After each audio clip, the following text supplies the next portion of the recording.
Здравствуйте! На телеканале «Новый век» программа «Вызов 112». В студии Эльвиры Фазлиевой. В ближайшие 10 минут вы увидите. Похитили, избили и утопили вместе с машиной. Рыбак нашел в воде, всплыл в камышах. Верховный суд приступил к рассмотрению дела о жестоком убийстве. Просил по 200 тысяч, но входил в положение и делал скидки. Они в общей сложности перечислили аферисту 430 тысяч рублей. Как обманывал татарстанцев телефонный мошенник. Не поделили дорогу. Голову пробил после удара. Но нас скоро увезли в больницу. Причина аварии на проспекте Победы.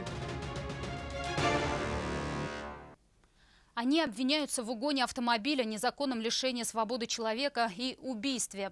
Сегодня Верховный суд Татарстана начал отбор коллегии присяжных заседателей для рассмотрения уголовного дела в отношении 4 жителей Менделинского района Татарстана. По версии следствия, они избили и насильно вывезли 59-летнего Наиля Сафиуллина на реку Ик. После чего живого мужчину закрыли в его же автомобиле и сбросили в воду. Что стало причиной жестокого преступления, попытался выяснить Айрат Назипов. На скамье подсудимых 4 человека, 3 молодых парня вместе с 42-летним Филарисом Хаметовым. Именно от последнего, как следует из уголовного дела, и исходила вся инициатива. По версии следствия, все произошло 1 июня минувшего года в Менделинском районе. В тот день бесследно исчез Наиль Сафиуллин. Первую тревогу забила сестра погибшего, когда тот не принес продукты пожилой маме, хотя до этого он навещал ее каждое утро. 1 числа его нет, 2 нет. Мама говорит, что-то случилось, говорит, давай иди в милицию. И пошла я в милицию, подала заявление. Искали вроде, не нашли. Потом рыбак, сказали, этот следователь позвонил мне, говорит, что рыбак нашел в воде, всплыл он в камышах. Через 2 недели нашли как тело, так и автомобиль, в котором, как установили эксперты, потерпевшего утопили. Они вчетвером вывезли потерпевшего на его же машине, в том числе на своей, в лесопосадку, где избили. В дальнейшем в багажнике автомобиля самого же потерпевшего вывезли его в другое место, где двое забрали у него телефон. По сути, они лишали его свободы и совершили угон. И в результате и машина, и потерпевший, который был еще живой, были сброшены в реку Ик. Как рассказала сестра убитого, незадолго до похищения ему угрожали по телефону и даже приезжали домой с недобрыми намерениями. Причиной же, считает, мог быть конфликт, произошедший между Наилем Сафиуллиным и его сожительницей. Она пила, но ему это не нравилось. Он сам в последнее время не пил, наверное, лет 10 уже. И раз исчезнет, он приезжает, ее нету. То с подружкой пьет, то куда-то, говорит, в магазин ушла за пивом. Ему это не нравилось. И, может, он, скорее всего, я думаю, поймал, наверное, ее с Хаметовым. Сторона гособвинения мотивом посчитала личную неприязнь. Сами же подсудимые вину то признавали, то перекладывали друг на друга. Дело будет рассматриваться коллегией присяжных. Сегодня в Верховном суде Татарстана выбирали ее состав. Айрат Назипов, Игорь Романов, Вызов 112. Следственный комитет начал проверку по факту гибели в Набережных Челнах 12-летнего мальчика, страдающего детским церебральным параличом. Ребенка на инвалидной коляске с признаками удушения обнаружила его мать. По предварительным данным, женщина жила вместе с 2 сыновьями. В день трагедии она ушла на работу, оставив младшего ребенка под присмотром старшего 24-летнего сына. Вечером молодой человек позвонил матери и отпросился к друзьям. Она разрешила ему уйти, поскольку вскоре должна была прийти домой сама. Однако, когда она вошла в квартиру, то обнаружила мальчика мертвым. Следователи полагают, что в какой-то момент ребенок съехал с кресла и повис на ремнях безопасности. Вахитовский суд Казани вынес приговор за фактическую кражу 2 миллионов рублей из одного из государственных учреждений.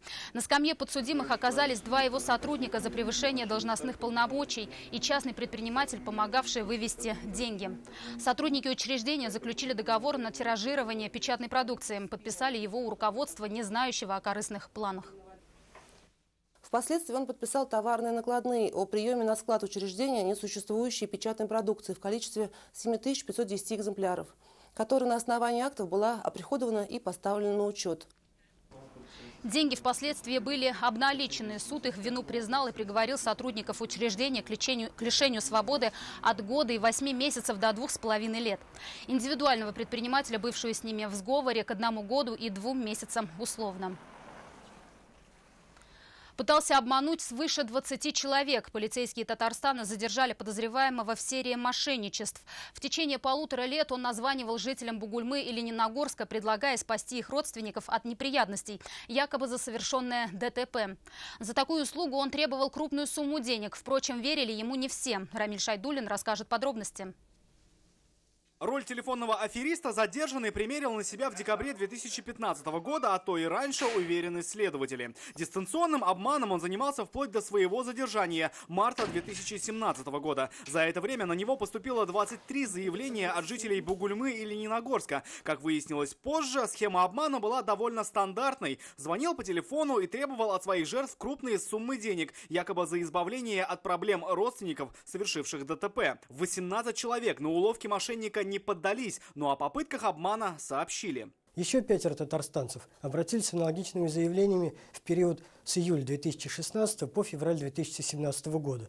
Испугавшись за родственников, они в общей сложности перечислили аферисту 430 тысяч рублей. От каждой из своих жертв мошенник требовал от 150 до 200 тысяч рублей. Когда понимал, что у потерпевших таких сумм нет, входил в положение, делал скидки, снижал цену и все же получал желаемое. Во всех случаях звонки совершались с территории Владимирской области. Это и позволило установить личность подозреваемого, 27-летнего жителя города Кольчугино, ранее судимого за самовольное оставление воинской части, разбойные нападения и самоуправство. Оперативники задержали его 15 марта. Свою вину задержанный полностью признал. Сейчас полицейские проверяют его причастность к аналогичным преступлениям. На время следствия он заключен под стражу. Рамиль Шайдуллин, Айрат Назипов, вызов 112.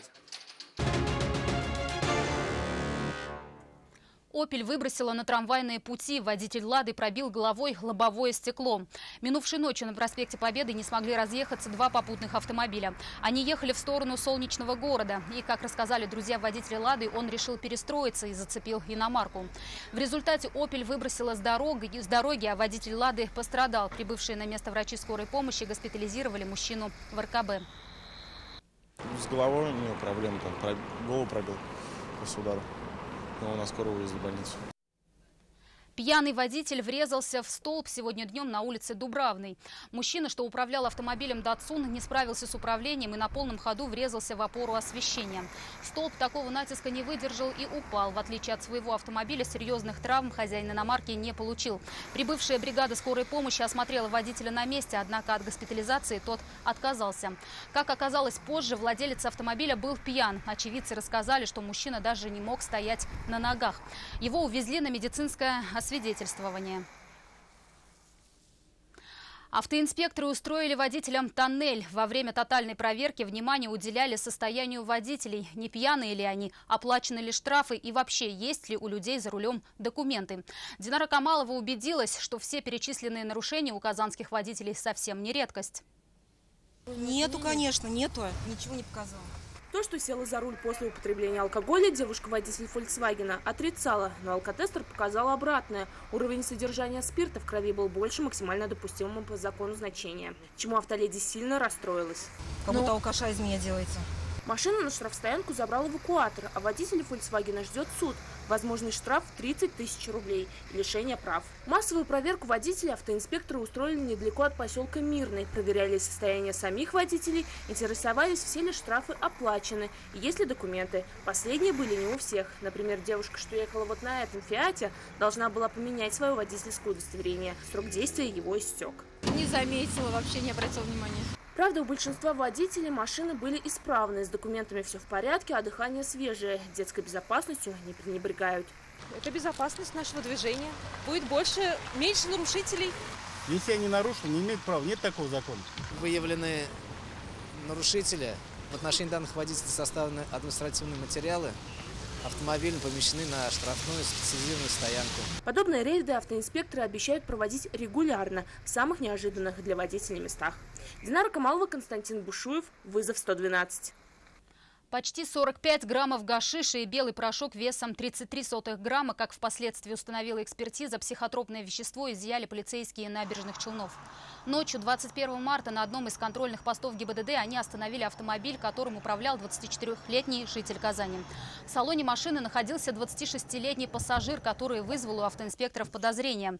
Его поведение показалось им странным. В карманах молодого человека стражи порядка и обнаружили психотропный наркотик.